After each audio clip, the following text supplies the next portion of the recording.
যদি একটু বলতেন, মক্কা বিজয়ের সময় নবী পাক সাল্লাল্লাহু আলাইহি ওয়াসাল্লাম কিন্তু সকলকে ক্ষমা করে দিয়েছিলেন, এরপরেও কিছু মানুষকে ক্ষমা করেননি, কারা তারা যদি বলতেন? জি, এখানে 11 জন ব্যক্তির নাম এসেছে, কোথাও কোথাও তো কোনো কোনো বর্ণনায় আরো 2 একজন, 14 জনের কথাও আসছে।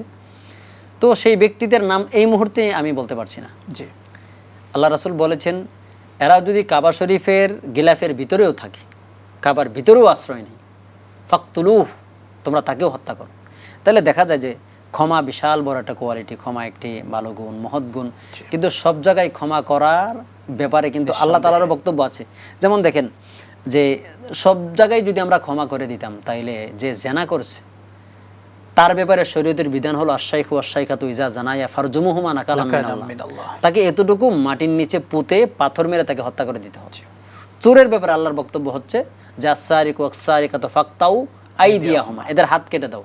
এবং এই ক্ষেত্রে আল্লাহ বলছে ওয়ালা তাখুযকুমা বিহিমা রাফাতুন ফি দীনিল্লাহ, যে তাদেরকে শাস্তি দেওয়ার ক্ষেত্রে যেন তোমাদের কোনো দয়া যেন না হয়, এবং তাদেরকে শাস্তি দেওয়ার সময় ওয়াল ইয়াশহাদ আযাবাহুমা তাইফাতুম মিনাল মুমিনিন, অর্থাৎ চোরের যখন হাত কাটা হবে, বিশাল বড় ইমানদারের একটা অংশ যেন মাঠে থাইকা দেখে যে চোরের হাত কাটতেছে। দেখেন যে ফৌজদারি কিছু বিধান আছে যে এখানে তার হাত কাটতে হবে, রজম করতে হবে। তারপরে যদি সন্ত্রাসবাদী লিপ্ত হয়, ইন্নামা জাযাউল্লাযীনা ইউহারিবুনাল্লাহা ওয়া রাসূলাহু ওয়া ইয়াসআউনা ফিল আরদি ফাসাদান আইয়ুকাত্তালু, তাদেরকে হত্যা করা, তাদের হাত পা কেটে দেয়া, তাদেরকে শুলিতে চড়ানো, এগুলো কেন হয়েছে? আপনি যদি সব অপরাধের ক্ষমা করে দেন, তাহলে রাষ্ট্রের মাঝে বিশৃঙ্খলা কি হবে? আরো হবে। এই জন্য আল্লাহ তাআলা নসিহত করছেন, আবার ক্ষেত্র বিশেষ ক্ষমা না করে তার অ্যাকশন নেওয়ার ব্যবস্থা করেছেন।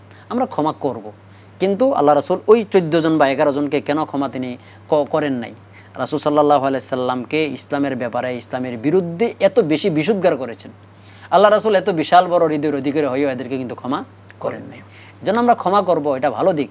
কিন্তু যারা কোরআনের বিরুদ্ধে বা ইসলামের বিরুদ্ধে কঠিন বা মজবুত ভূমিকা রেখেছে, এদেরকে ক্ষমা করার বিধান কিন্তু শরীয়তে নেই।